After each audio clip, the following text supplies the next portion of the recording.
All right, I'm here with Chris from the Grappler's Diary. How are you doing, my man? I'm good. I'm good. How are you? Nice to finally meet you. I feel like we've talked a lot online, so nice to finally Yes, meet you. it's nice to finally see you in, well, not in person, but see you. Yeah, yeah, yeah. Hell yeah. So something that stood out from your Substack is that you share a lot about like your personal journey Hmm? and your beginnings. And so whenever you look back, there's a lot of athletes that can relate to your story. For example, being broke as an athlete. Well, that's basically every athlete's story almost. Yeah. So where does your story start exactly? I mean, I guess it starts at the beginning. I played sports ever since I was a kid, and then I think it kind of just escalated from there. I wrestled in high school. I played soccer, and then I started. I didn't even think of like wrestling as a combat sport when I did it. I just was like, oh, wrestling. Like I wanted to Mm. get better at American football, and Hmm. so I played wrestling. I did wrestling, and then wrestling ended, and in America, if you want to keep wrestling, you have to pretty much wrestle in college. Hmm. And I was not really interested in wrestling at like college level with like all that commitment, and I wanted to kind of try something new. And so that was what kind of got me interested in MMA first, and then from MMA, I tried everything in MMA. I did some boxing, I did a little kickboxing, and then I did jiu-jitsu. And I was like, oh, jiu-jitsu was kind of the one that I liked the most, and the thing that I stuck with. For a while, I tried to keep doing everything, but Hmm. I got good at jiu-jitsu, and I kind of stayed the same at everything else. And then competitive opportunities started coming in jiu-jitsu, and I was like, I think I'm going to try to make a run at this and see how far I can take it. And that's sort of kind of the early days was, just trying to see how far I could take jujitsu. It's kind of how it started. But back in the day when you started, there was like zero money in the sport, I assume. Oh yeah, I mean, I never did it for money. It was like I always kind of was like I never, but I also never trained with people who were doing it for money until Mm. like I was professional level. Hmm. Like I always had like my friends owned, like I wanted to own my own gym and like own my own business and kind of doing this. Like a lot of what I'm doing now is I think something that the version of me 10 years ago when I first started jiu-jitsu, I think that the stuff that I'm doing now, the version of me 10 years ago would think is cool. Like it's stuff that I was interested in that I'm able to do at a much bigger scale now, because I have like better skill, than I did back then. Yes, it says you obviously evolve like in multiple aspects, and then you turn from like athlete only to like athletes and entrepreneur. Yeah, yeah. So because I think that I also realized, like, in combat sports, you need a lot of time to yourself to train. Yes. Like in jiu-jitsu, we would, even like in a light time, it's like still 2 hours in the gym every day. And that's like not, in a training camp for a big competition, you're doing multiple sessions. You have to do strength and conditioning. You have to be doing, cardio or whatever. You need to spend a lot of time cooking because you have to eat well and like all these Hmm. things that it's a lot of time. So like, I was like, okay, if I'm working for somebody else, 40 hours a week, 50 hours a week, whatever it is, it's going to be really hard for me to also devote the time needed to do this sport at a high level. And I did have like, I had some, like it wasn't like, oh, I want to do jujitsu full time. I'm going to start a business and now I'm an entrepreneur who makes money. I had like side jobs along the way. I worked like like like a remote 9 to 5 like 3 years ago. And then kind of it was all this like building towards eventually being able to do what I do now full time. Hmm. So what? How did you, or like, how did it click for you to be able to go from like working, for example, remote or having like an odd job that along the lines to like being able to scale your Substack full time? Yeah, so I don't actually Substack. I would say I kind of realized like I needed to diversify income streams. So Hmm. Substack, I would say, is like it directly. Substack makes me very little money, but like Mm, the opportunities that I've been able to get kind of from being known in the because you need to be known for something is how you kind of build a network in the jiu-jitsu and like combat mm, sports as a coach, you know. So like right. competing in jiu-jitsu, like like I've made some good money competing, but Mm-hmm. it's never very sustainable because if you lose, there's way less money. If you Mm, win, there's more money. So it's like you don't want your entire and there's never enough really to it's not like besides Craig Jones Invitational to last year, there's mm, never been an opportunity to win enough money to live for a year. It's yes. always like a few $1,000s, and it's like it's nice to get that for sure. But the reality is, like, if you want to build a sustainable living, which is what I think most people are after, is like actually being Mm, able to pay their bills and like live and live comfortably. That's more about like education, content, and like help, like providing value to other people. So like competition, I would say, is something that I love and I will do it for as long as I can. But like I don't mm, compete because of money. I compete because of like I just love to do it. So like in mm, terms of like actually building the business, like it became like kind of being known for someone who is a grappler and a writer. And if you're a grappler and a writer, it's like, oh, probably you're a good teacher as well, or you're a good mm, communicator at the very least. So like that led to a lot of even before people knew me as like a good teacher, people knew me as like someone who's got to be good at communicating because I do a lot of writing, and then that led to just opportunities to teach, and then opportunities to teach kind of led to building my own uh like brand, I would say, and like kind of mm, being able to scale slowly. And in the beginning, like kind of like what I was saying with like the early days of doing the sport, like there was no money at all really. So it was like early days we're doing it. I would do a seminar and I'd make a few $100s or like, and that would be like sick for me.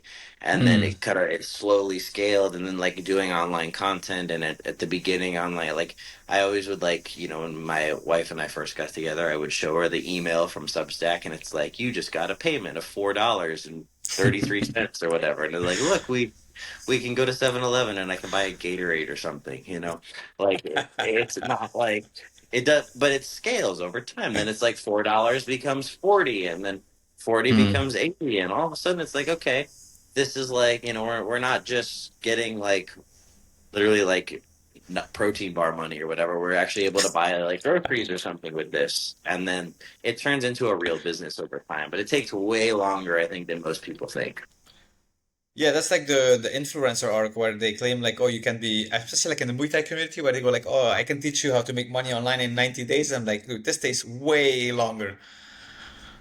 I mean, you could maybe say the words for the lessons in 90 days, but like to Yeah. have and like there is like, if you go mega viral, you can probably, I would say you could skip a lot of the mistakes that I made a lot of mistakes when I was first learning this because Mm, there wasn't anybody in jujitsu who was really doing content for money. And back then I would say it really kind of exploded. Like BJJ Fanatics was started in 2016.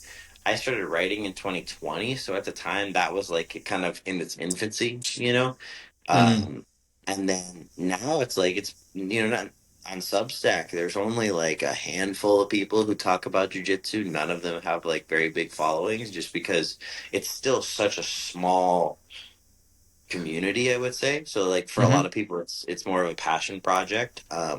So like I think that like you could say like, this is how you make money, but to actually do it takes a long time. It's a skill. You have to build the skill of not just money, but like build the skill of attracting the audience, build the credibility of like because the biggest thing is like in terms of like as a business owner, it's like you want you don't just want customers, you want repeat customers. And yes.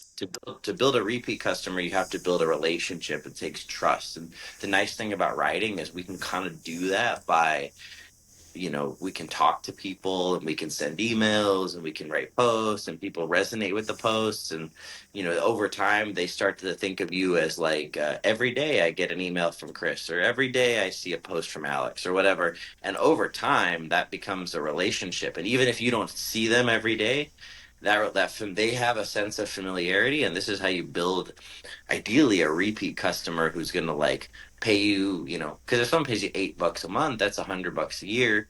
That, Mm, that's and that's just for you to do, like, like my Substack is $8 a month. So like if someone does $8 a month, it's like $96 a year.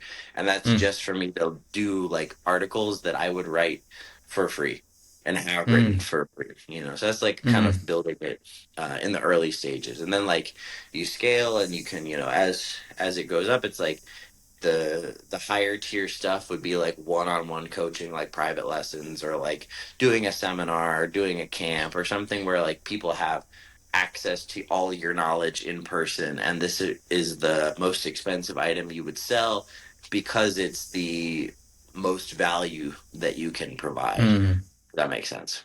Yeah, that makes a lot of sense. So you scale it basically. Something that you touched upon was like kind of like the highs and lows of like coming up, because obviously it's like you said, it's like a skill to build. You have to build an audience. Marketing is a part of it, like building a website in some cases. Yeah. When when we talk about the laws, because there's an article where you talk about like I think the city shut down your electricity Oh, or your yeah. water. Yes, yes, Yeah. yes. Yeah, so it was really funny. So I moved to Austin because for a long time, Austin, Texas was like the big place for jiu-jitsu in the Mm, US. And a lot of people were moving there like 2022, 2023. A lot of people were coming in. And it was very competitive. So like there was, especially as an up and coming grappler, like when I lived in Chicago, I'm from Chicago originally, and when I lived there, I would teach private lessons, I would teach kids class, I would teach, adult class, and I would teach a lot of classes mm, to make my, like, I wasn't making great money, but I would at least be able to get by while I worked on my online stuff.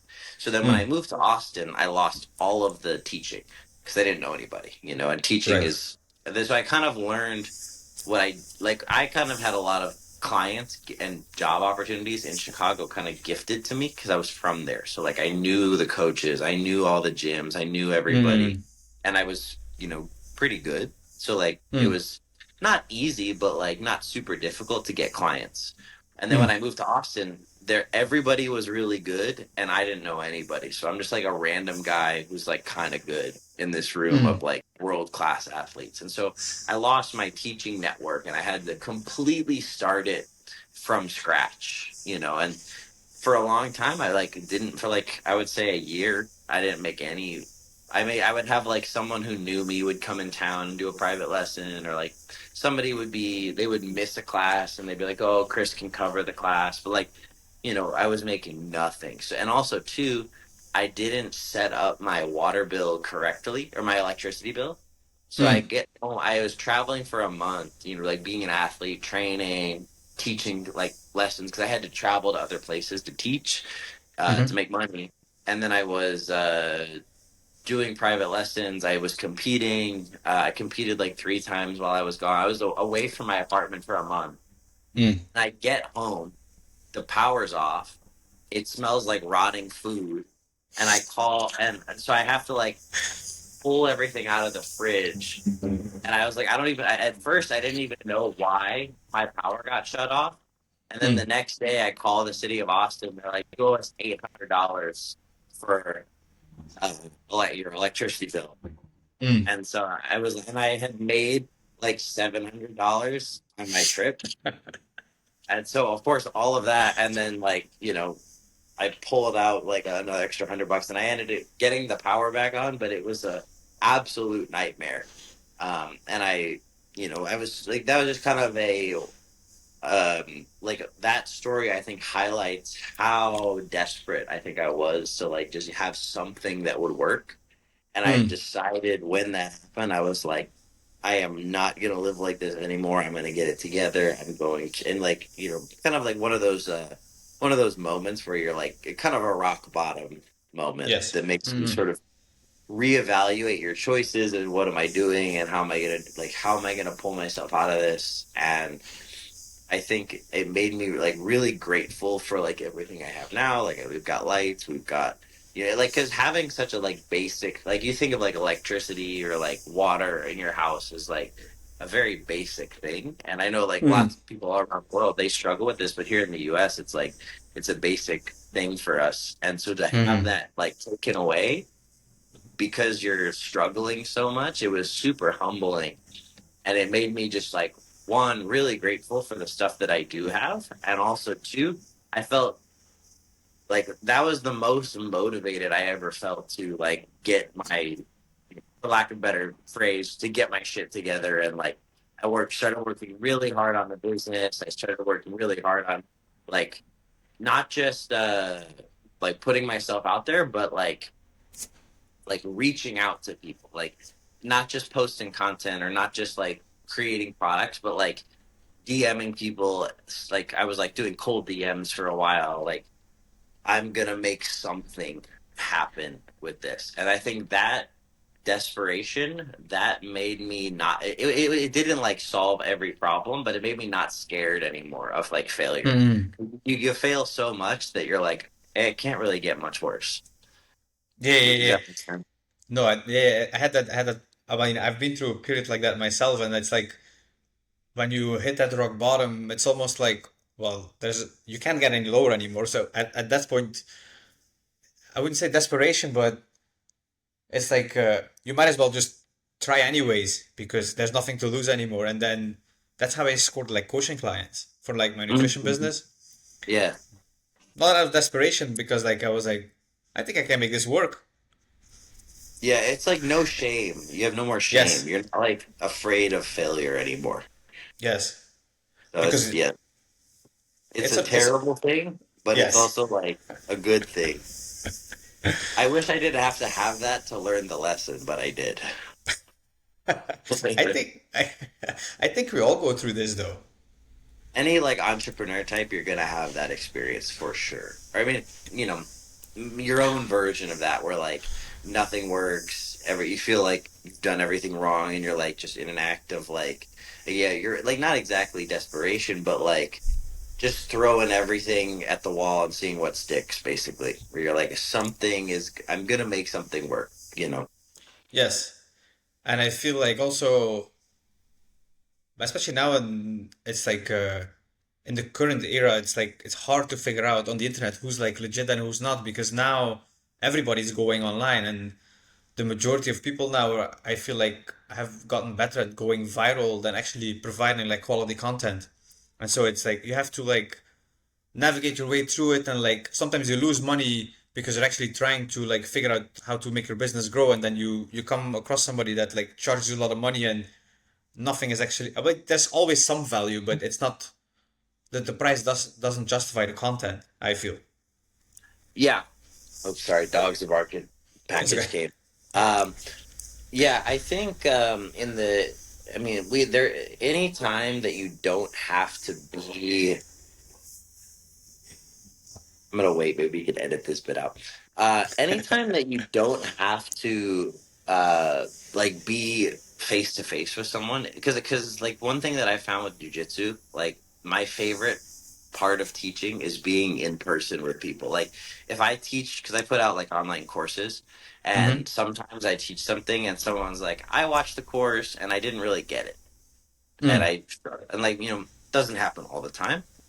In fact, it doesn't happen most of the time, but every now and then someone's like, "Oh, I didn't like the teaching style," or "I didn't like the way that." And then, like, if I'm able to work with someone in person, and if they like watch my online course and then they can work with me in person, they're like, "Oh, I understand what you were trying to say now because we're actually having a two-way conversation." But Mm-hmm. with the internet, unfortunately, the way it's set up, it's not set up for these like two-way conversations. Like as much as I would love to have a direct conversation like the one that we're having now with every single Mm. person who buys anything I put out, it would just Mm. not be sustainable for a business. So Mm. I always try to something that I've kind of tried to do is like when I put out anything, I kind of try to let it be what it is, and I try to Mm. be transparent about what it is. And I think that a lot of times what people are doing today is, maybe because they're in that moment where they need the money so bad, or they just want to have it, they want to prove, they want to be successful. People are more interested in, kind of like you said, they want to go viral, they want to have attention, and they choose this over providing their value to their customer. And this is ends up being like, in the short term, you maybe, the way that I always see it is, in the short term, you may get more sales like today, but Mm, are you going to get those repeat customers that we talked about, you know, mm, 10 minutes ago or whatever? Like, you want people who are going to keep coming back. And I think that for me, I would rather have like people who keep coming back because they feel like it's authentic mm. than people who are just like gonna like I say something crazy like in combat sports like a topic that always goes viral is if you say like jiu-jitsu doesn't work in a fight if you do if you pull guard, pulling guard is stupid. So like I'll say Yeah. like pulling guard is like I'll say like a pulling guard is the best just to get everybody mad, and then the post goes viral and whatever. And it's not really like so I don't really care either way, but it's like Mm. more like shock value. And while it's not like I would say like if you're doing it for like as a joke or whatever, it's not as bad as like like if you're then like I think we see it a lot in like the finance space. I'm not sure. I'm sure there's something like this in the Muay Thai world as well. But like in finance, it's like, oh, you have to invest this way, or like people are selling these like kind of like personal development coaching things that are Mm. bullshit or whatever. And this kind of stuff, like, yeah, they maybe will sell some stuff in the short term, but in the long term, they're not going to be able to build anything that's sustainable. Yes, it's like in Muay Thai it's the same. There's like guys that come here like they're here a week or two, they train at some random camp, and then they're like, I'm gonna start like what is it? Something that Patreon, that's it. I'm gonna start a Patreon or something similar with like a paywall, and they're like, I'm gonna teach you all the secrets that they teach you in Thailand. And it's like there are no secrets. Like what are you talking about? Yeah. I think in combat sports, the like secret move is like a big thing. Like people always want the secret move, and in combat sport, like and people want it in their life too, like the secret book that's gonna like Yes. teach me how to be a good person or whatever. Or like in jujitsu, it's like the secret submission that will tap all of your training partners, or like in Muay Thai, like the secrets that you learned from the master in Thailand or some shit like that makes it seem really exclusive, but like and this is I guess why fighting, why we probably why we like fighting so much is that you can't bullshit skill in combat Mm. sports when it comes down to it. Yes. I don't know about Jiu-Jitsu. Is it like plagued by influencers now as well? It's gotten really like much worse, I would say, like the TikTok generation and everything. Mm. It's still like it still comes down to like it's not like who gets opportunities is really determined by social media now. So Yes. like going viral on social media is helpful for building a brand as an athlete, but like the thing about that I've seen at least is every single time someone like gets all this hype from social media and going viral, they always choke. They don't look Mm. good when they compete because they're not good. They're just kind of and Mm. like at a certain point you can't bullshit anymore. Mm. In fighting, I'm sure it's like in Muay Thai because we see it in like the UFC too. Like if guys come in with like all this hype, but they haven't fought anybody, most of the time they lose because they're actually not very good. There are plenty of Mm. examples of guys in MMA who have like tons of hype and then I think like one example was like when Conor McGregor went against Nate Diaz. Like he had so much hype, but he had never faced like a world class grappler like Nate Diaz up until Mm. then. And then he to his credit, he lost the fight and he kind of took it like a champ and he came back and he ended up having the rematch and doing really well and winning. But like eventually, if you got all this hype, you're probably going to lose eventually. That's kind of how I've seen it go in combat sports. And in jiu-jitsu, it's the same way. Like guys who have tons of hype, unless you're like a one in a million fighter, like, a Gordon Ryan or, somebody who is like truly or like a Khabib, these guys don't really lose, but those are Mm. like the 1% of the 1% who I couldn't even tell you what they do because they're a level above me. I can coach pretty much to the level I'm at. I can coach. I like to think as a a good coach that I can make someone who's more talented than me better than me. Mm-hmm. But like I don't know if I could teach someone how to be Michael Jordan. I think that's something innate, or like how to be Gordon Ryan or how to be an Anderson Silva. Like these are like the goats, right? And I think Right. they have something that makes them special that is different. Yeah, they are. That's maybe why Craig Jones took his shtick and be like the second best grappler in the world. Oh, for sure, for sure. Yeah, I mean it's smart marketing because it's like you know everyone tries to be the best, so but nobody tries to be second best. Which is it's funny, so it's also kind of relatable. Like unless you're like Gordon Ryan or somebody like this, you probably lost at some point. You probably have lost a lot. I know for me, Mm, like when I first started, I did wrestling when I was a kid. My first 2 seasons, I only won 4 matches each season. My second season, I lost 28 matches. I got pinned like 26 times. Like I was damn. not and like I was not like after that, like after going out, like and I was kind of a chubby kid in my like spandex wrestling singlet. After Mm. going out and getting thrown around 30 times in a season, it's hard to be cocky. you know So it's like it's good to be humble. It's good to be relatable. And also too, then you're gonna improve, and eventually, when you start to improve your results, you're gonna get confidence, and those losses are gonna keep you humble, so that confidence doesn't turn into arrogance. Mm. Yeah, that makes a lot of sense. How do you balance social media with like everything else? Because I mean, obviously the algorithm is like has changed a lot over the years, and it focuses on certain things. Like, how do you balance everything without like I wouldn't say selling out, but like without changing your content and stuff too much? Mhm. Yeah, I think it's a good question. I try like I am not like someone who says all trends are bad, but I Mm, definitely try not to like jump at every trend.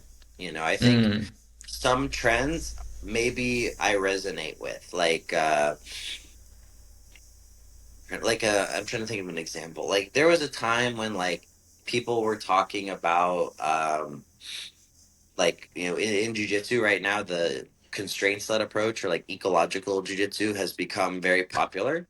And mm-hmm, so I kind of got into like this way of training for jiu-jitsu and like kind of mm-hmm, using it for myself. And so it's a trend, but I've kind of found that like it's helpful for me and I can use it, and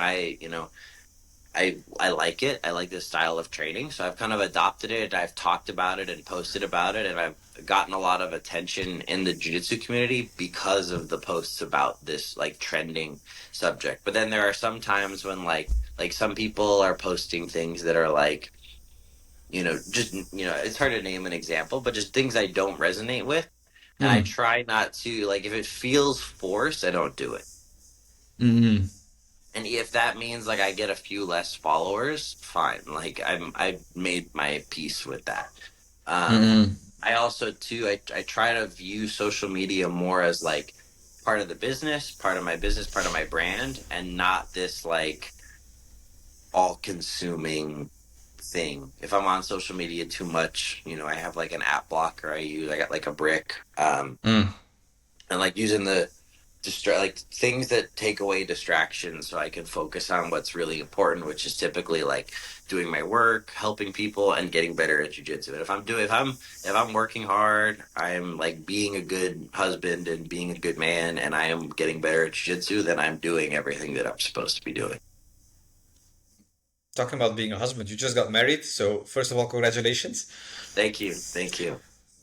Because you met your hold on, you met your girlfriend through Twitter, if I recall correctly, Yep, yep, and then in the beginning you guys did long distance.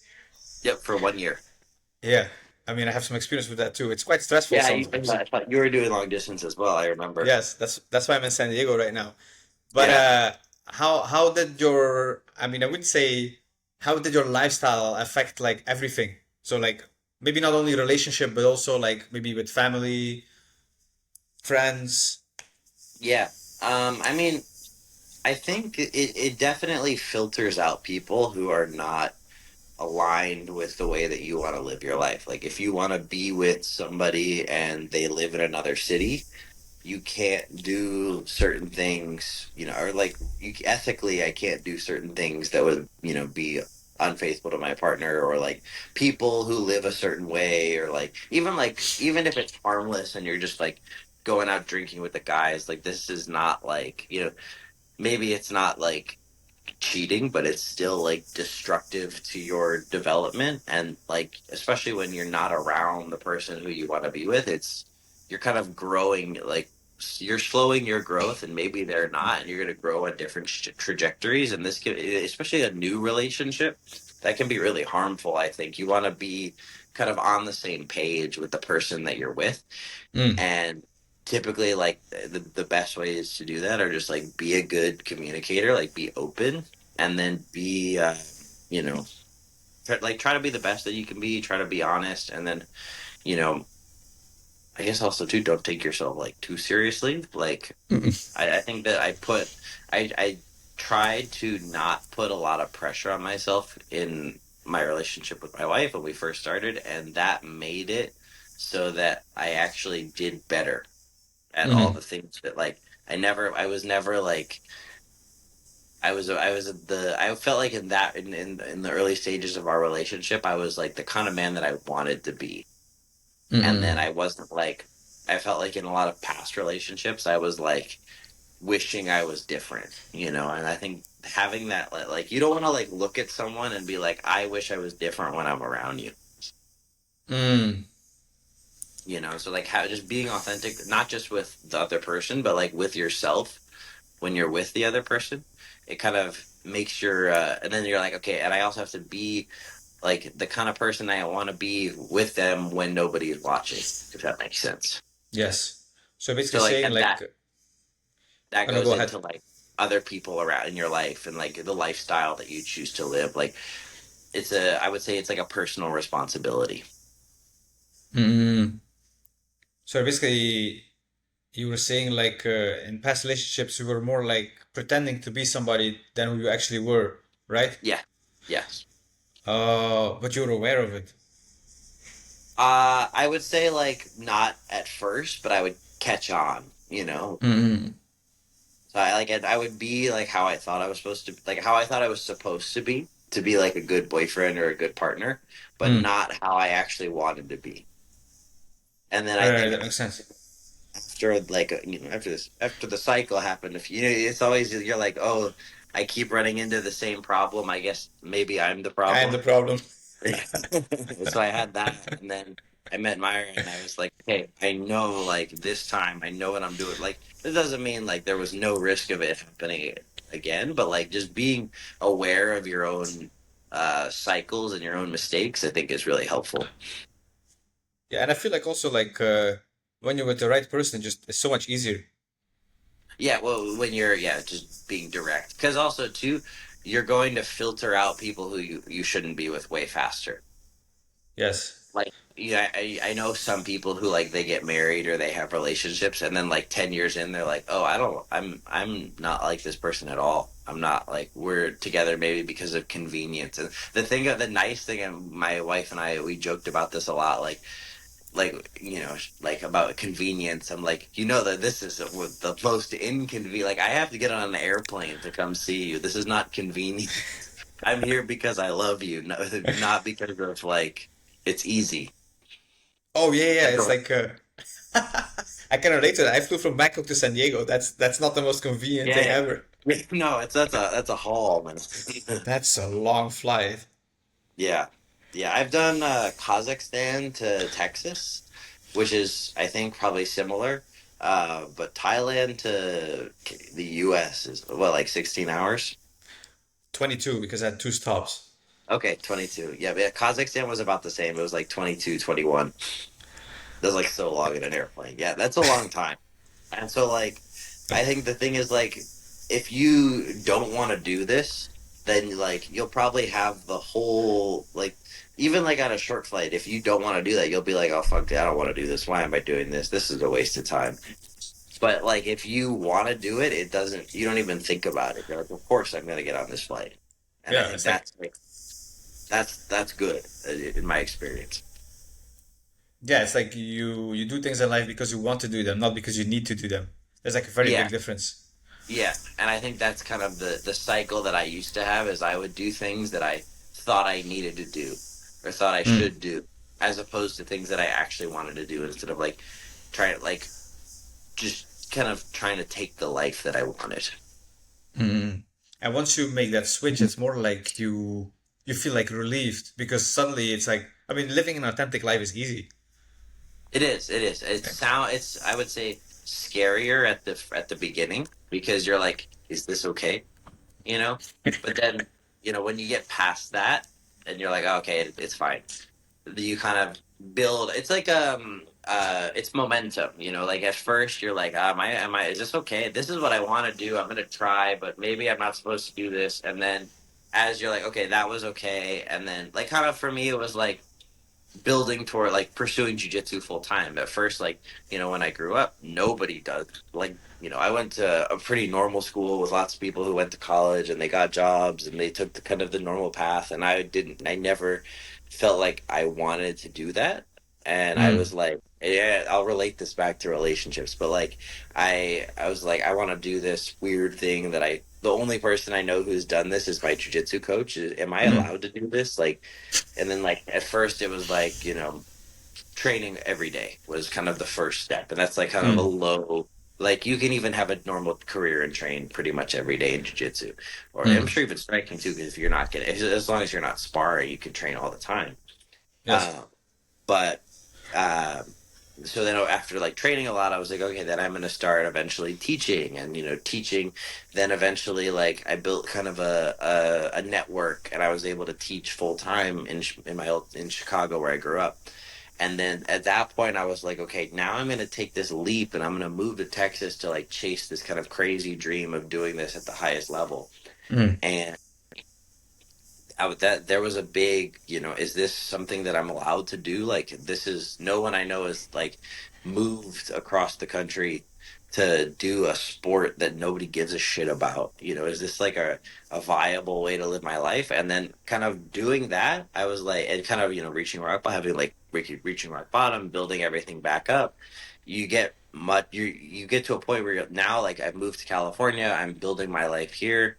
I'm like, I felt like kind of the worst of the worst. I've been to rock bottom. I failed. I flew across the world. I've gotten my arm broken in 20 seconds. Like I don't feel like I need to ask for permission to try. And then Mm. in my personal life, I don't need to ask for permission to try. I will always try. I can, even if I fail, I can always try.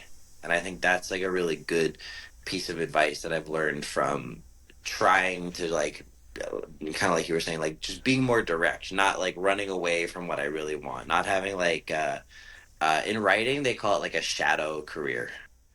Mm-hmm. Like you don't want to have like a lot of people will get like a job that's really close to the job they actually want. Oh, right, right. Like, yeah, like an after Like hours job, like basically.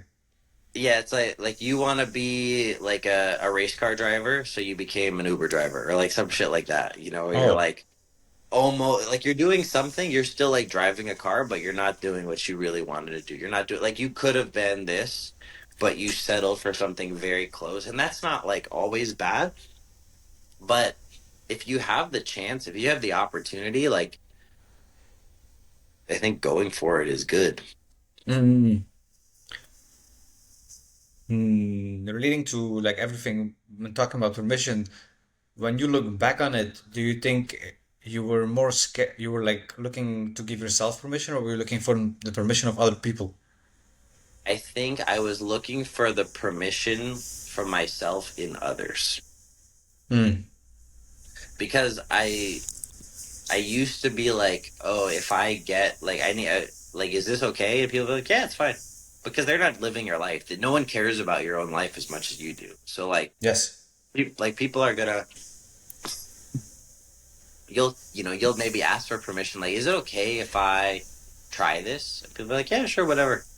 And then you're like, you still don't feel satisfied with like And it's Mm. nothing against them. It's just that it's not their job to make you feel better about taking chances. You have to do the like internal work to become more comfortable taking chances.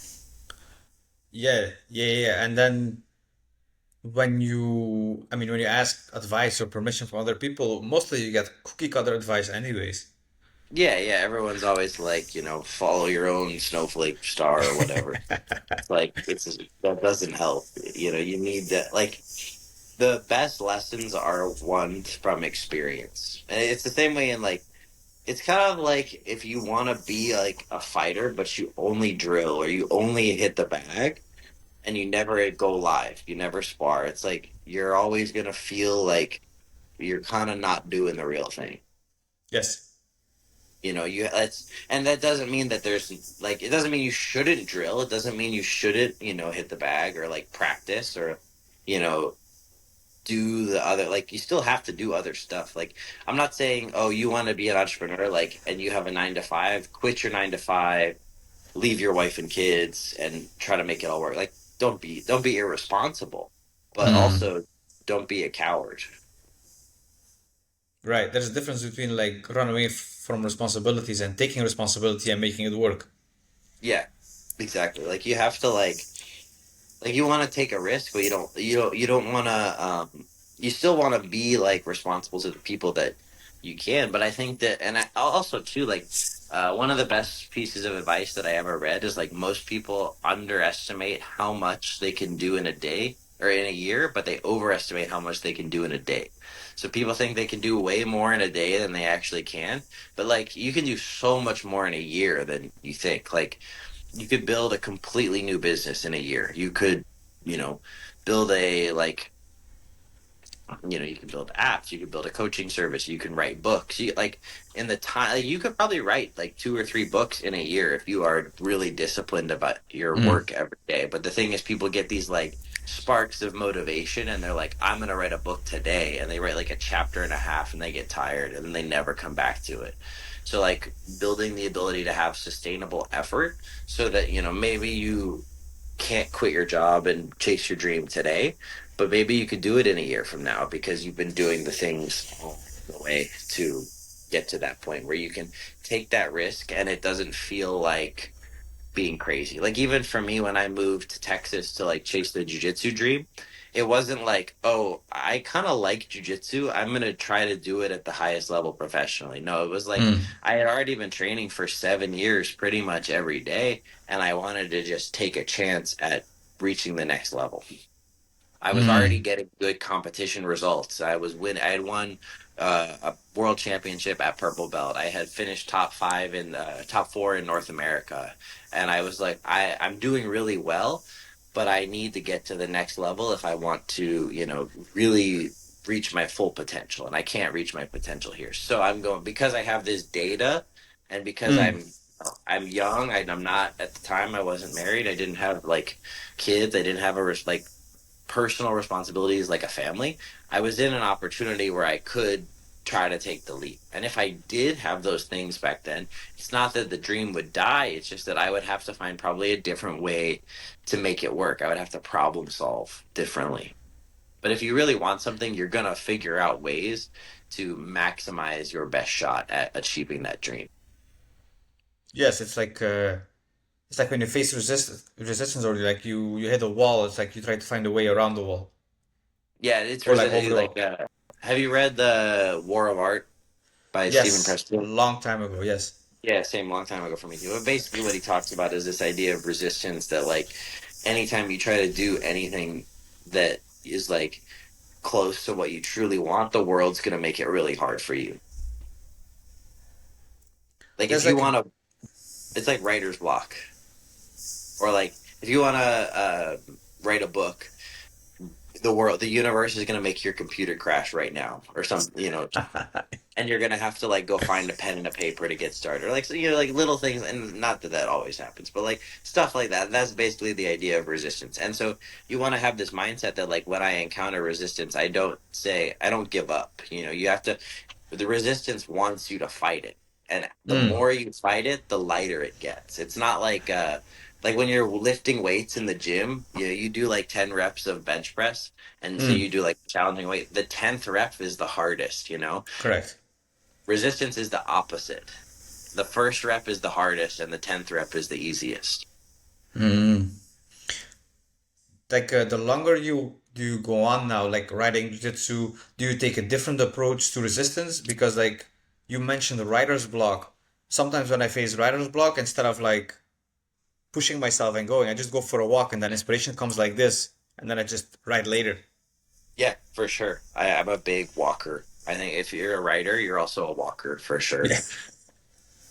I think something that I think about is like writer's block doesn't exist in the way that like a lot of people say like, oh, I just there's nothing to write about. It's like writer's block is more like you're not in a flow state. You know, you just need to find a flow state, whether it's through training, whether it's through walking, whether it's through reading, or like even like I like sometimes I like cooking, like ideas come to me when I'm like cooking.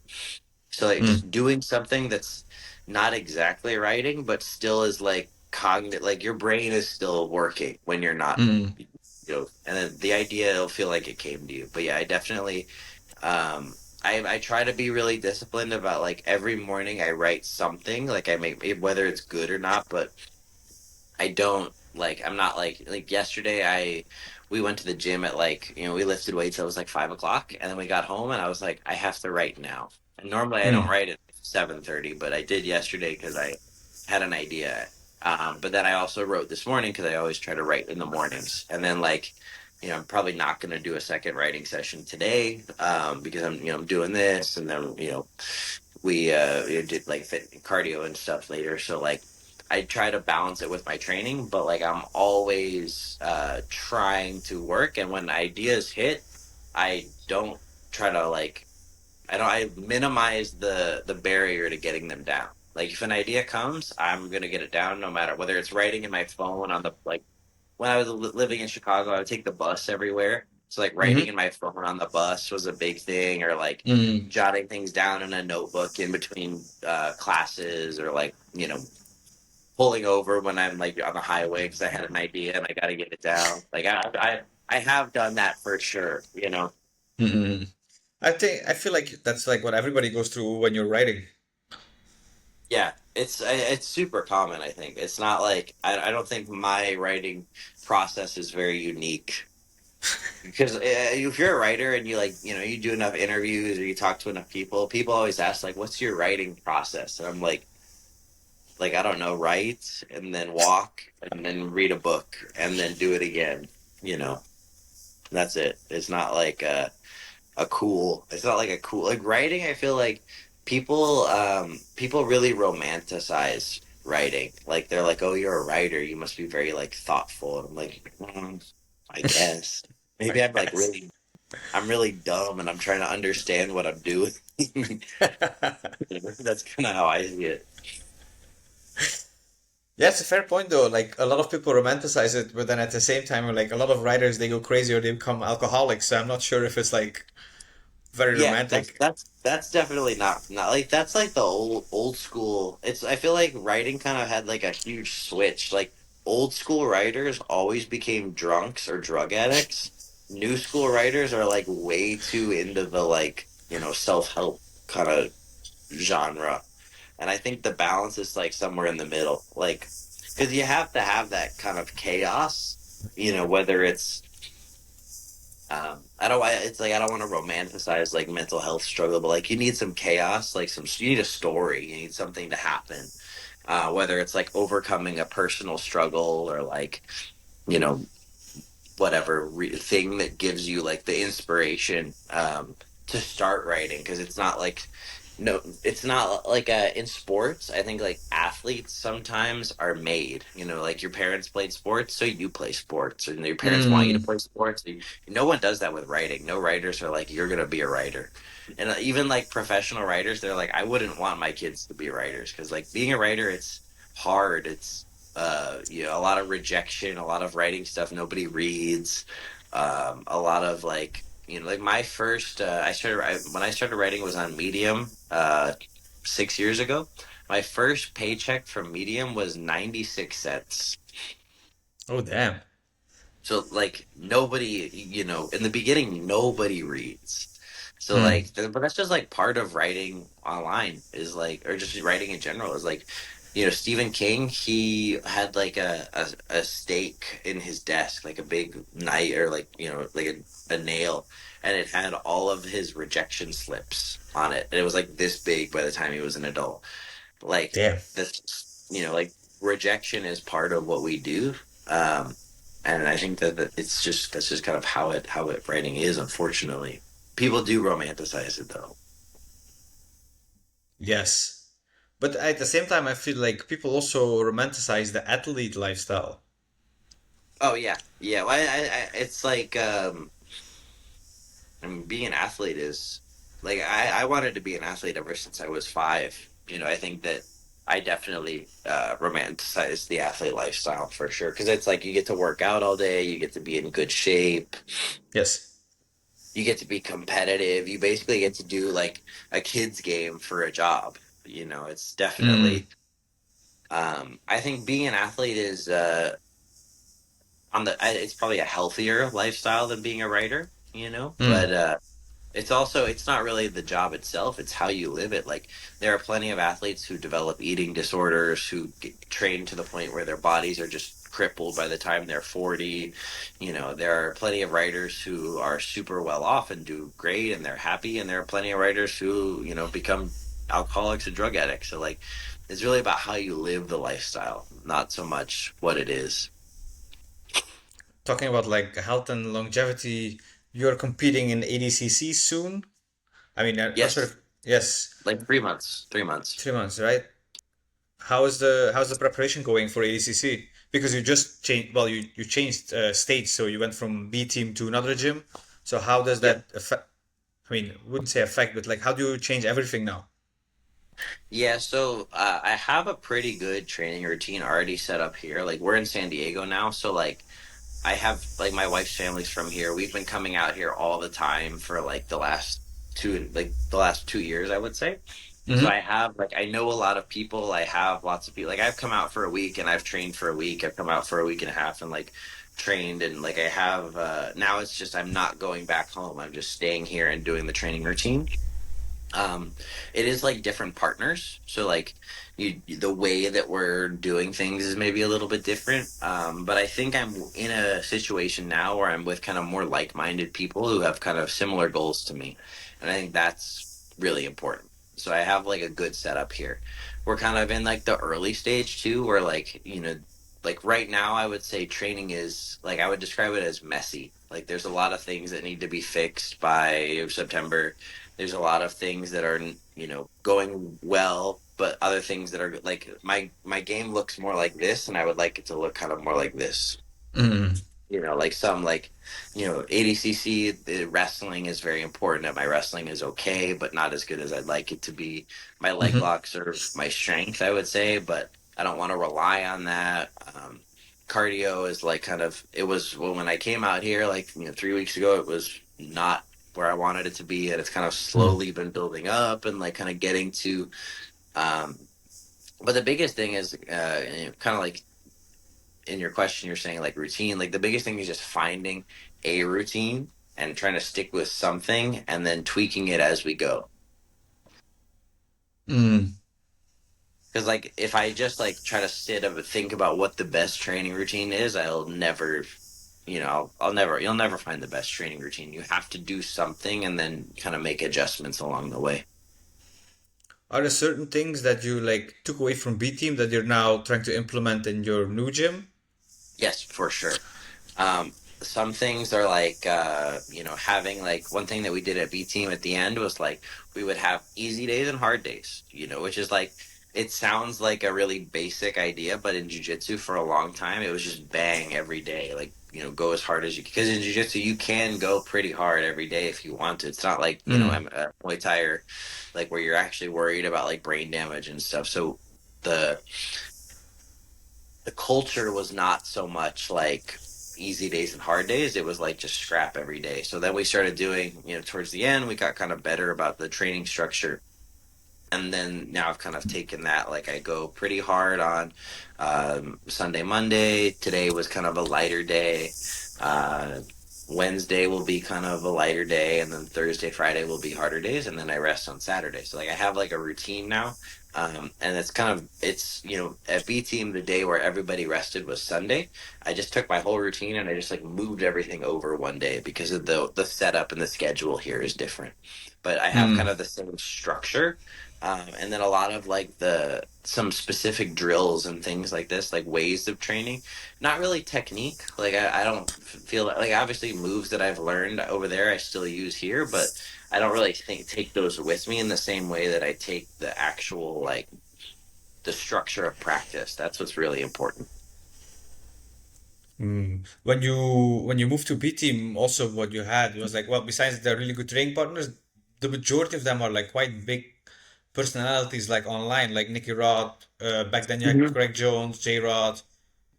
There's Yeah. a couple. Yeah. Well, there's a couple of others. Is there anything you took away from them when it comes to that? Because they treat social media as a business too.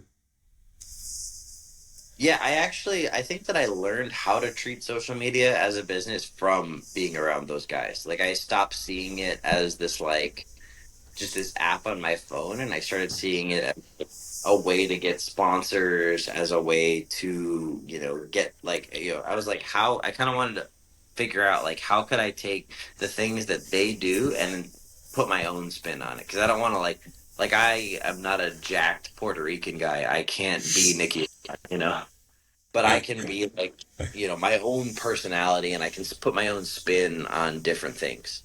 So like I kind of learned, I would say, like how to do my own version of what other people are doing. And I learned also too, kind of like those guys are super, they post a lot. They're super consistent with their posting. They do a really good job of that. And I learned that, like, I learned just how important that is. And I learned kind of like also how important like building your brand and building your name is for getting opportunities in the sport. Like when I moved there, I think I had like like 1,000 followers, 2,000 followers, not very many. And now I have like 27K, and that's like, in jiu-jitsu it's still not great, but it's a lot better.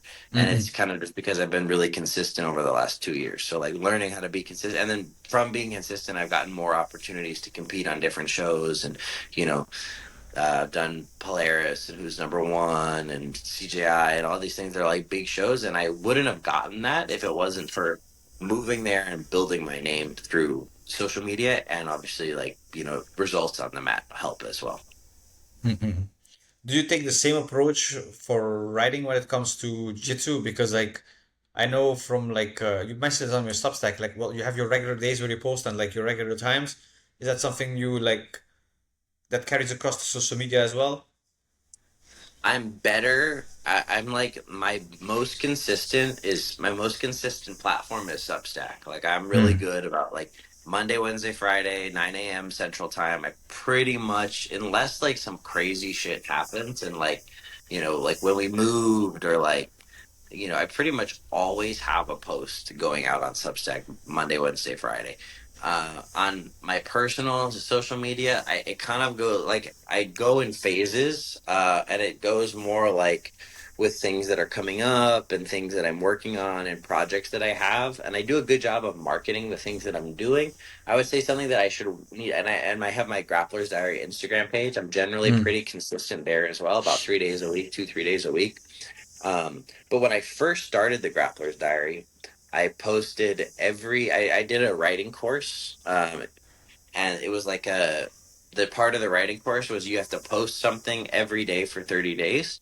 Mm-hmm. And at the time, the Grappler's Diary page had 0 followers. It was just a page that I created, and I just posted every day for 30 days, and then 30 days all of a sudden turned into 60, and 60 into 90, and I ended up doing like 6 months where I only missed, like, I think the only day I missed was like Christmas, you know and part Yeah. of that was because I was like, I don't want to bug people on Christmas. But like I was really consistent for like 6 months, and I grew that page up to like 10K really fast. And I didn't have to buy ads. I didn't have to like comment on a bunch of people, and like I just posted good work for like 6 months, and I was able to build something that ended up becoming like the basis of what I have today in my writing platform. So like consistency with that is with social media, and it's just super important in building your brand.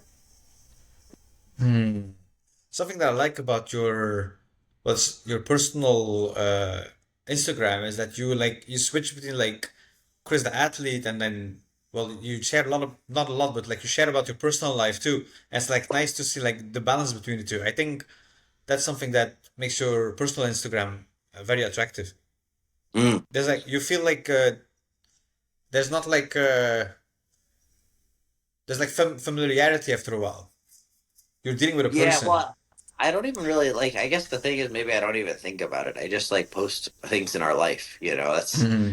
I'm just like, oh, this is cool. I want to share this, or I try not to have like with the Grappler's Diary. I have like a calendar. I'm like, okay, this is a post that I wrote, and it's not that it's less authentic, but it's a business. Whereas like my personal one, even though it is a business as well, I try to like retain some element of personality just so I can keep it enjoyable. Hmm. Is Because that otherwise, something? it's like I don't know if I would give that advice to people, but that's like what I do. What I do. Is that something you picked up in B team, or is that something you like figured out along the way? I think I figured that out along the way. I don't think that like I would probably like Nicky Rod or them. They probably would not give you that advice. They kind of do it too, but I don't think they think about it that way. I think they think about it more as like sharing the content. Right, for them it's more purely a business, but for you it's like, but it's also like a business from a business perspective. It's also a business idea, but it's just a different approach to it. It's a different approach to trying to get the same outcome. I would say. That yeah, that makes a lot of sense. When you look back on your whole journey right now, what is like the moment where you were like, this shit is never gonna work out, and then what's the moment where you thought like this shit is gonna work? I think the when I came back to Austin and I had just I flew so it was kind of that it was like February December to March 2024.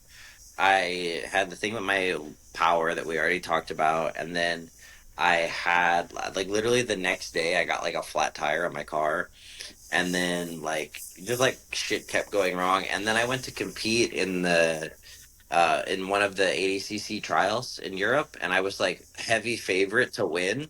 And I made a stupid mistake, and I lost second round or third round or something. And Hmm. I was expected to podium at least, like probably to win. And because of my mistake, I lost early in the tournament.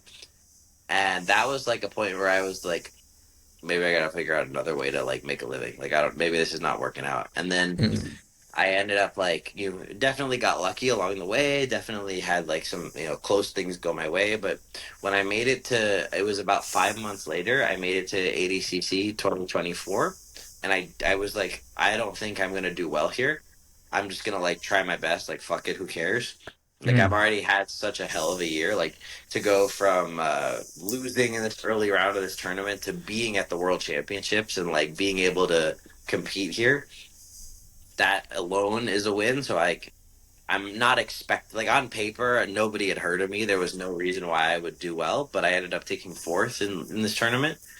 And so that was like that I realized then I was like, okay, this is gonna open doors for me. This is gonna establish me as like a top competitor in the sport. And even if not even I had the realization like even if I never compete again, I have done more than I thought I could do.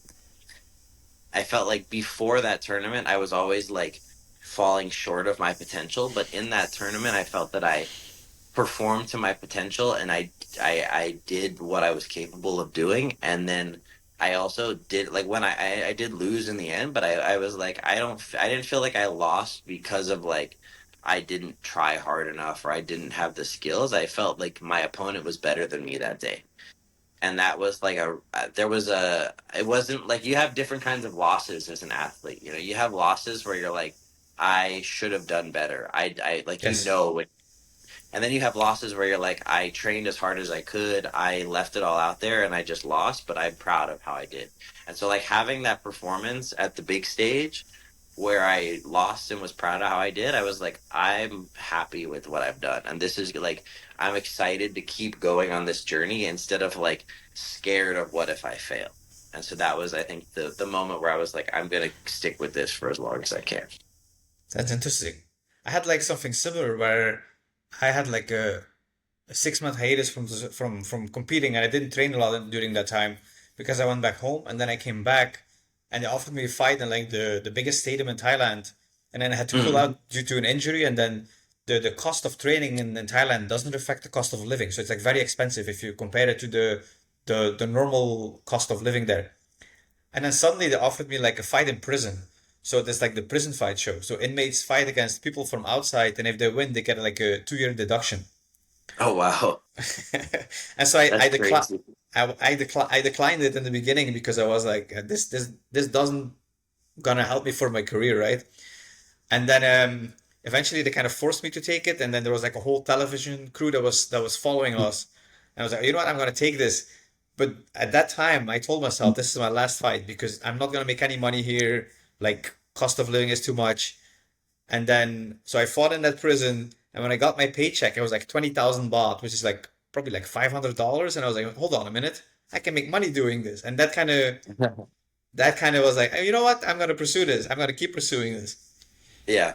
Yeah, you need that. It's like you need like a sliver of hope, and then like you can kind of if you have like like hope is the most important thing. Like you need to have like hope that you can continue on the path. If you lose hope in yourself, then you're gonna really struggle. So it's like Yes. find ways to keep that hope going. Little wins are important. Yes, especially when you start out, because just like you, I started out in MMA, and I remember that I went to training that day with a buddy, and I was way bigger than me, and the only goal I had that day was just to tap him. Yeah, yeah, yeah, That yeah. was the Like stuff only like goal I this. had. Yes, and it's like I feel like for a lot of beginners, especially if you go to the wrong gym, Jiu-Jitsu and Muay Thai, it's like they beat you up so bad that you don't want to go back. Yeah, for sure, for sure. But All I right, think we. that like Oh, the culture is like another thing with like training is like you got to find a spot that has, you know, like culture is an important part of the sport. Like in terms of like training, because like you want to train in an environment that is going to give you not just the physical skills, but also like the mental skills. Like a lot of gyms that I've been at, I've been like 'cause I've trained at some really even before I moved to Texas, I trained at a lot of world class gyms all over the world, and I would go to some of the gyms and I'd be like, as much as like these guys are really good, but I wouldn't get to my goals here. You know, like you can have competitive training and still not be doing the right things to reach your goals. how do you make the distinction between the two? Like for yourself, like how do you know this is the gym with like the right people for me, and this is a gym where the athletes can push me, but it's not the right place for me to grow? Yeah, I think. I mean, I think that kind of connection, I think, happens off of the mat mostly, or like not during. Like the competitive rounds are great, like pretty much wherever I go at this point in time. But like somewhere that's gonna make me stay is gonna be somewhere where, when I'm not training, I'm still enjoying being at the gym. Like I've trained at places where like I remember I was at one gym that's like kind of like well known in jiu-jitsu, and I was training and I got injured. And when I got injured, I was like, all right, I'm going home. Sorry guys, I'll see you next time. Like I just don't want to be here anymore. Whereas like at B team, whenever I would get injured, I would still come to the gym every day. Like it was like, why would I not go to the gym? You know, where I'm at here, if I'm not training, I would still go to the gym. Like you want to be at a gym that you enjoy being at for more than just the training.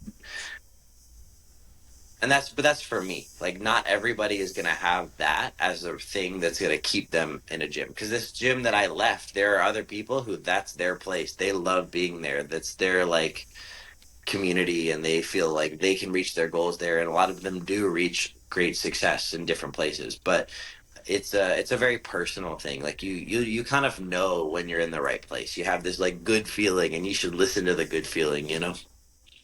Yes, almost like your gym is like something you can call home in a way. It's like a family. Yeah. Yeah, it's like a sense of it gives you a sense of home, and a sense like a tribe almost. Yes. When you talk about jiu-jitsu, something that pops up a lot. Well, it's always been like that, but it's like a lot of gyms are like very cult-like. How do you like? What advice would you give to beginners that are like going to new jiu-jitsu gym to figure this out? Because especially as a beginner, this is very hard to spot. Yeah, it is hard because you don't really have anything to compare it to. So you don't know what's okay and what's not. I think any time it's more about boundaries than anything. Like anytime you feel like if it's not like you're going to be, it's also hard because you are going to be uncomfortable when you train, like you're Mm, going to have some guy on top of you try to kill you and it's not going to feel nice. Like that's going to happen even if you're in a good environment. So like mm, I would say most of the weird stuff is stuff that has little to do with the act of training itself. Like if the coach is putting you with a partner who's trying to hurt you, that doesn't really have to do with the actual training. It's like that's kind of like weird stuff that we wouldn't want you to be involved with. Or like mm, if the coach is like giving really long life lesson lectures at the end of training, that's probably a sign that like you shouldn't, or if in a youth like, and you even think it's annoying, but you don't want to be disrespectful, you can take your business elsewhere. You can take your training elsewhere. You can find an environment that is actually going to like be enjoyable for you, because for most people too it's like this is a hobby. We're doing mm, like a lot of people are doing jujitsu because they're like coming home from work and they want to like learn some stuff that seems cool. They're not like trying to be a world champion. And then too, like if you're trying to be a world champion, if you hate going to practice every day, you are not going to do the extra work that's required to be a world champion. You want to be somewhere where doing the extra work doesn't feel exhausting. Where I mean, it's going to feel exhausting. Exhausting is the wrong word. Where it doesn't feel like emotion, like draining emotionally. Like hard training in the right environment will excite you. You'll be like excited to come back the next day. You'll feel like yes, it brings joy. You know the feeling if you've trained hard. yes, yeah. It's very addictive. Yeah, yeah, yeah, yeah. You want like if you're not feeling like that addictive sense of hard work, you're probably in the wrong place. Yeah, you're not surrounded by the right people. Yeah, yeah, yeah, yeah, for But sure. now, I mean, I haven't trained jiu-jitsu for a long time, but I almost trained to like blue belt level, and then Hmm. I never received it because the last gym I went to, they were like they had a promotion day, and they were like, yeah, you haven't been long enough at the gym and didn't contribute enough, so you're not getting it. And I was like, oh, and that's when I was like, you know what, I'm done with this. I mean, I back then I was like actually pursuing MMA, and then I transitioned to Muay Thai because I liked it more. But back then I Hmm. was like so many gyms, especially like in Thailand, were so cult-like, especially with their like belt systems. Yeah, the belting is weird. I think like it's very political too. It's hard because it's like it can be helpful for like some people, like, but then you get like things where like people get like they have belts they don't deserve, or they don't have belts they do deserve. So it's a very like imperfect system. I think for me, I've tried to like I see it as like a belt is more of like a it's more about loyalty than it is about skill at this point, because it's like you do like in jiu-jitsu there is like this expectation that you're at a gym for a while to get your belt, and you are like you're part of the team, and like I don't want to promote a guy like the coach is like I don't want to promote you because I don't know you very well, and that's fair. But Hmm. also too it's like if you're really good you should probably get promoted. But Yes. like the thing is like a coach is going to see you as somebody who they're responsible for. So like there is like a level of trust. But the problem, and this is I think fine, but the problem is a lot of people will like they'll gatekeep the belt. They'll be like, you can't get your belt until you pay me for 6 months. Like that's not right. Yeah. But if it's more like you can't get your belt because I don't want you to just get the belt and leave. Like I get that. But it's got to come down to like having a conversation about it. Yes, there's a difference between like you're not at the level yet to receive your next belt, or like you're not receiving the belt for some reason that is not related to skill level whatsoever. Yeah, and I think that a conversation has to be had between like a student and a coach on this, because otherwise it just becomes like I've seen like so many times where like belt stuff becomes messy because people don't talk. Mm. Is this something that has been talked about a lot in Jiu-Jitsu, like openly?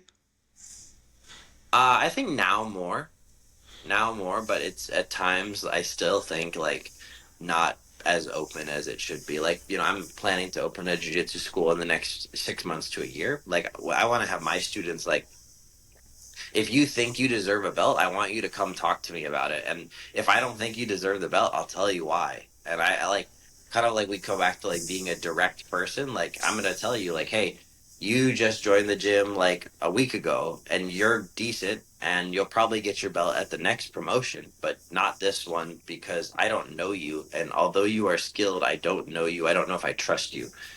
Um, or like hey, you didn't get your belt this time, and here's why. You need to fix this skill, and this skill. You need to be more consistent with your attendance. You need to be like rolling after class. You need to be doing this. Like, give people tangible things that they can work on so that they don't just feel like they're waiting, like they're like, checking their watch, waiting to get their belt. Like, give them a direction to go in, and then as a coach, you have to like follow through on your promise. Like, I want to give you this belt, but you have to work on your De La Hiva guard or whatever. You have to work on like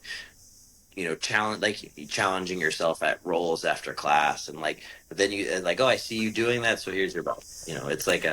It's a two-way thing. Like I have to give you a reason why I'm not giving you the belt, and I have to give you things that you can do to get the belt, and Hmm. they probably shouldn't involve you giving me money, besides like the basic. The basics, yeah. Like if it's like, oh, you haven't been here long enough, that alone is probably not valid because it's like, so basically you just need more money for the belt, you know? Hmm. Have you read the book Kuno by Yohami? Mm. Okay, that's definitely a book I would recommend. But you're basically describing he calls it the teacher archetype, where it's like your job is to like lift up people rather than like push them down. Hmm. And I Yeah, feel, you have to help people. Like as a coach, your job is to help people get better. And I think a lot of times something that happens in jiu-jitsu is like the coach is the black belt professor, so he doesn't want his students to like tap him or be better. Like, because like people don't is like, oh, he doesn't want anyone to think he's better than him, and people get this sense of superiority. mm, so taking this to like the Muay Thai approach, for example, in Muay Thai is different than Jiu-Jitsu as a way that like I mean, especially during the golden age of Muay Thai, they had like a head of the gym, which was kind of like the head coach, and he basically decided when you fought. And so the majority of gyms, their fighters would fight like every month. There's like an insane schedule back then, and this is still applicable today. Like the average Muay Thai fighter is very active, but like the gym where I train at, we call him the general. He sometimes like sidelines fighters for like he told me like after one fight I lost, and he sidelined me for 3 months. He was like, "You have to improve this." And back then, when I competed, I had a lot of stuff going on in my personal life, but we never had a conversation. There was like no debate for it. So how do you? Well, how is it? What is your take on that? Like, do you think that's a good thing? I mean, it's different because in jiu-jitsu, like the only reason I would tell someone not to compete is because I've had like friends who like maybe they struggle like mentally with competing, like, and not Mm, like they get really upset when they lose or something like this. Like if you're like mm. literally like being a problem to the community, I'd be like, don't compete. But like if you're competing and you're losing in jiu-jitsu, the risk, like if you fight Muay Thai and you lose, you might get like a life altering brain injury. And that would scare me. Like I feel like a fighter of a striking gym has more responsibility, whereas like in jiu-jitsu, if you lose, you probably maybe your arm is sore, and that's it. You also maybe feel bad, but like you're not like gonna have like a concussion or like a broken leg or something like this that's gonna take 6 months to heal. So like I know it's not totally the same, but like in jiu-jitsu, the risk of losing is so much lower than the in other combat sports. Maybe this is the brain damage talking, but like I find jiu-jitsu scarier than Muay Thai. I think it's which one you do more, I guess. But like I also too, I'm not so familiar with like the fighting culture in Muay Thai. I don't know like how much damage you actually take, but like brain damage is something that if I was coaching, I'd probably be like, avoid this because I don't want you to get hurt. But that's because I don't want people to get hurt any more than they have to in our sport. Whereas like in jiu-jitsu, you have the ability to compete much more like when I was a purple belt I did 50 matches in 1 year, and it Mm. was I could have done more. I just like logistically couldn't do more because of like I was in school at the time, but like you can compete a lot. And it's like you're not gonna take the same damage. When I was a wrestler, my senior year of high school, I did 100 wrestling matches because you could just do 8 matches in a weekend, which you can't do in, in I don't know if you can in Muay Thai, but it's like less common for sure. Like it's more common like you have the fight coming up and you train for the fight. It's one fight usually, Mm. or maybe even sometimes they do tournaments that are like one night or something, right? Yes. I mean, that's more like a US thing. Like in Thailand, I mean, if you want in Thailand, you can fight 3 times in a day. And some Oh people yeah. do it. Yeah, some people do it. Like the local scene is very wild. But like in maybe the way I see it is like obviously I trained way more Muay Thai than I did Jiu-Jitsu, but like in Muay Thai, strikes to the body in general score higher than strikes to the head, unless they do damage. Mm. So like I don't I think I had one real concussion in my whole over like 22 fights, Okay. which is not that Okay, so bad. But that's interesting. I see. I didn't know that. That's interesting. yeah. So yeah, I would say maybe in that case, now that I with this knowledge, I would probably be like, if you want to keep fighting, I think you should fight more because you're gonna get better at like actually competing. Now, sometimes too, there are like I find for me personally, like when I was younger, I competed a ton. Now I compete much less because I like to have like a month to just work on new skills and like change my game and like change how I compete. But like when I was younger, I was like, I just want to be in the arena all the time. Which is actually a smart approach because if you're like starting out or you're like trying to build a career, it doesn't really matter if you win or lose because in the end you're just building experience and it matters when, for example, in 3 months you compete in the ACC, like you take all that experience with you, and I think that's a very overlooked aspect. Yeah, I think I did it the right way, but it was totally on accident. Oh, Like I just had like coaches tell me like you should compete a lot, and I was like okay, and then like I got to a point where I was like maybe I don't want to compete all the time because I don't want people to see my like I did a tournament where I had 15 matches in 1 week, oh, and I was like this is I was like I feel like my opponents have a lot of footage on me. mm-mm. And so I was like, maybe I'll slow down for a little bit. And then all of a sudden I kind of got into like, oh, I like training for like just skill for a little bit and then competing and like using the competition to see what I need to work on. Mm. So what do you find is the ideal routine, not routine, schedule for like competing in a year? Like, is it like compete, not take a month off, but like improve for a month and then try to compete, like go through training camp, compete again, or I think it's more about I think it's more about having seasons. So you want to have a season with a lot of hard work and a lot of intensity, and then you want to have a season with kind of more, you know, chill. So like maybe do like 3 competitions and then take 3 months off or something like Okay. this. It's like batching instead of like compete quarterly. Like that could be good too, but I would rather, for me personally, I'd rather batch it. Mm. So and then the period where you have like your off season, so to say, is the period where you also focus more on other stuff and like train less, or I mean, I still like train a lot. I would say it's more like business, more like strength and conditioning. Because it's the thing is like in terms of strength and conditioning, it's really hard to get stronger when you're always competing. yes, So like you it need to is. get strong. So like I would use the off season to get stronger, and then I would use the competition season to like maintain. And you can do this. It's realistic.